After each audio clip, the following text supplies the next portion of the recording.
Jadi seratnya kita menggunakan pertama adalah silase jagung, berikut buahnya. Lalu juga ada sisa pakan dari sisa pakan pagi ya, kita mix dengan pakan silase yang baru. Lalu kita campurkan dengan konsentrat sebanyak 10% dan kita lakukan pencampuran di alat feed mixer ya. Jadi setelah tercampur di feed mixer, lalu kita berikan ke ternak-ternaknya.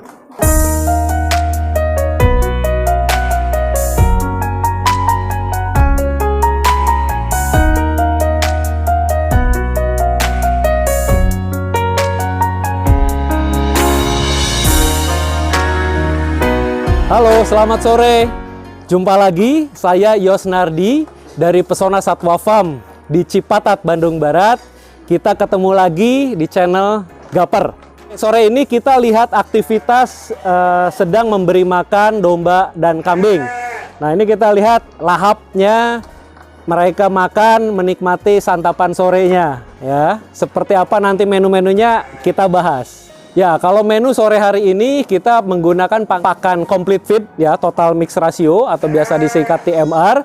Jadi seratnya kita menggunakan 90%, konsentrat 10%. Ya, itu adalah pakan untuk breeding untuk TMR. Jadi seratnya kita menggunakan pertama adalah silase jagung, berikut buahnya. Lalu juga ada sisa pakan dari sisa pakan pagi ya, kita mix dengan pakan silase yang baru, lalu kita campurkan dengan konsentrat sebanyak 10% dan kita lakukan pencampuran di alat feed mixer ya. Jadi setelah tercampur di feed mixer, lalu kita berikan ke ternak-ternaknya. Ya, kita lebih gini, sisa pakan itu yang tidak dimakan biasanya kan karena ukuran seratnya besar-besar ya, atau mungkin tua. Nah, itu kita ada haluskan dulu ya, dihaluskan, lalu kita campurkan dengan silase yang baru ya. Nah, setelah itu kita campurkan dengan konsentrat. Ya, tujuannya gini, jadi sisa pakan itu nggak dibuang ya. Jadi sisa pakan pagi nggak seberapa banyak memang ya, sedikit. Nah, itu tidak dibuang tapi kita manfaatkan kembali dengan pakan, campuran pakan baru, tambahkan konsentrat dan diberikan lagi ke domba. Jadi kita timbang dulu berapa banyak sisanya, berapa banyak pakan yang harus diberikan. Ya, kita kan punya komposisinya. Nah, kita kan punya berapa banyak porsinya. Nah, jadi dari sisa tersebut berapa selisih yang harus kita tambahkan pakan baru menyesuaikan dengan porsi pakan pada sore hari itu. Oke, total itu untuk pakan di sore hari ini kita butuh hampir di 250 kilo secara total ya, berupa total mix ratio. Nah, jadi 250 kilo itu 90%-nya berupa serat, berarti sekitar 225 kilonya itu serat dan 25 kilonya adalah konsentrat. Itu digabung, dicampur, kita berikan. Untuk sisa pakan sendiri di sini bervariatif ya, tergantung juga kualitas silase yang sebelumnya. Misalkan kalau silasenya umurnya cukup tua, pada saat dipanen biasanya sisanya memang cukup banyak. Kalau yang muda-muda biasa sisanya sedikit gitu ya. Nah, tapi bervariatifnya itu antara 10 sampai 15% maksimum ya. Jadi kalau misalkan total pakan kita 250 kilo, sisa pakannya maksimumnya 15%, tapi biasanya kita di antara 10%. Biasanya kalau sudah seperti ini yang tadi digiling halus, pagi itu akan habis ya. Habis bisa dibilang habis lah gitu ya. Habis 98% habis gitu ya. Jadi sisa pagi itu biasanya tidak ada. Nah, nanti pakan besok pagi hari itu pakan baru full 100%. Nah, kita berikan memang berlebih gitu ya. Nah, nanti ada sisa pakan di sore hari itu digiling gabung dengan pakan baru seperti itu. Ya, totalnya kalau berapa rupiahnya sebetulnya harga sih standar ya. Jadi kalau misalkan kita harga konsentrat di harga 4.000 1 kilo, berarti kalau konsentrat 25 kilo kan berarti berapa ya, 100.000 ya. Itu untuk konsentratnya saja. Lalu kalau misalkan kita pakai silase dengan biaya produksi chopper dan prosesnya, anggaplah 1.500 1 kilo ya.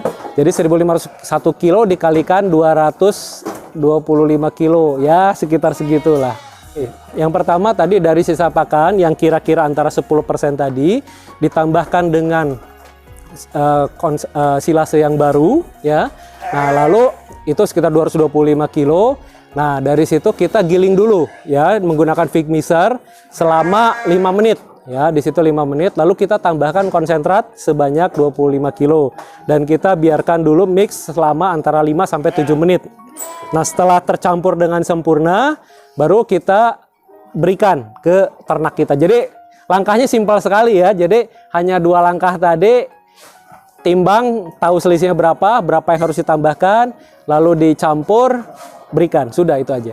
Ya, pertama kita kan sayang ya, pakan ini dibuang gitu ya. Jadi pakan ini dibuang, kenapa dibuang? Nah, kita cek dulu kualitas sisa pakan ini kenapa. Nah, selama ternyata sisa pakan ini ada karena memang tadi mungkin besar-besar ukuran choppernya atau mungkin terlalu tua, dan juga hewan ini bersifat pemilih ya. Dia akan memilih yang dia suka. Nah, atau setelah itu dia kenyang ya. Nah, dari dia kenyangnya itu kan ada sisa pakan. Nah, sisa pakan ini kita manfaatkan gitu ya, kita olah kembali, kita gabungkan dengan pakan yang baru, lalu dicampurkan dan tadi dimakan habis ya.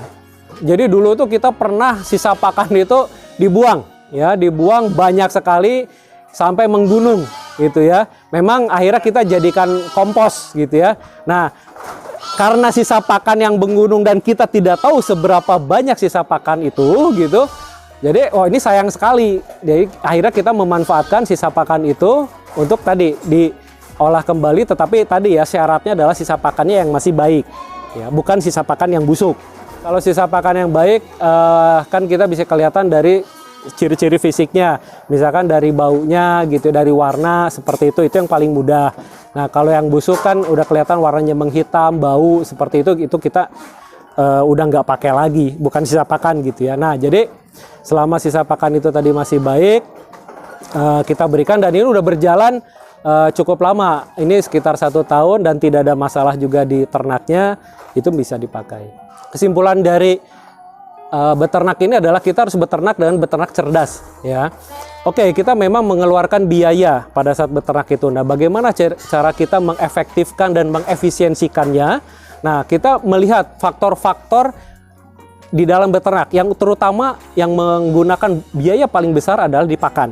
Nah, pakan ini karena menggunakan biaya porsi paling besar, makanya kita harus cerdas tadi. Jadi sisa pakan, bagaimana cara kita menurunkan atau meminimalisir sisa pakan ini? Karena sisa pakan ini adalah cost. Nah, salah satunya caranya adalah sisa pakan tadi kita manfaatkan kembali, kita giling ya, kita campurkan dengan pakan yang baru, porsinya juga sudah kita atur, kita timbang, dan kita berikan kembali ke ternak. Seperti itu. Jadi beternak cerdas. Teknologi itu dibuat untuk memudahkan pekerjaan. Teknologi itu ada, tetapi memang ada cost, ada biaya dan investasi.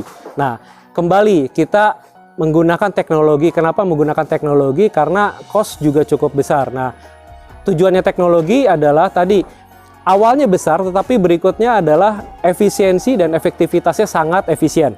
Nah, dengan teknologi itu walaupun ada investasi cukup besar, ternyata efisiensinya cukup tinggi gitu ya. Ini bisa menutupi biaya investasi yang sudah kita keluarkan. Jadi beternak dengan teknologi itu untuk mempermudah pekerjaan dan meningkatkan penghasilan. Kalau ada yang berminat untuk alat mixer, bisa menghubungi ke Pesona Satwa di 081 220 49675. Ayo para peternak cerdas, kita sama-sama beternak dengan teknologi. Kita menggunakan ilmu yang sudah ada diberikan oleh para guru-guru kita, para master-master kita untuk menghasilkan peternakan yang baik, yang maksimal dan yang menguntungkan ya. Ayo kita ikut sama-sama belajar, bisa ikut di Pesona Satwa Farm, mengikuti channel Gaper, dan juga jangan lupa untuk selalu ikut workshop di manajemen breeding ini. Terima kasih sudah menyaksikan video di channel YouTube Gaper ini. Semoga ilmu yang didapat ini dapat berguna dan bermanfaat dan menjadi peternak yang cerdas.